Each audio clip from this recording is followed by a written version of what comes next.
Magandang umaga po sa inyong lahat. Ito po ang runes. Binigay sa akin ng aking apo na si Rose. Galing pa sa Alaska. Alam niyo po ba, marami ang naglalabas tungkol sa runes, ano ang meaning ng runes, pero hindi ako nakatitiyak, no? Na ang kanilang mga sinasabi ay totoo at may basihan. Ito po ay makikita ninyo, ito ang reading runes, ito naman po ang box, at ito naman ang lalagyan. Ito may specific na tela, at ito na po ang mga crystal na may tatak ng runes na gold. Yan. Hindi po madali ang pagbabasa at paggawa ng divination ayon sa runes.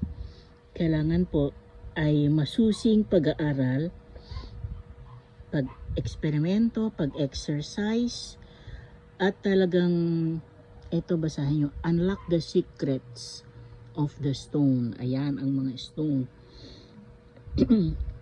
May mga sikreto po kasing nakapaloob dito sa mga runes na to, sa mga stones na to.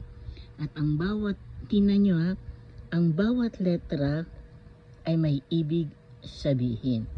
Nandito po sa maliit na aklat na to, ang contents.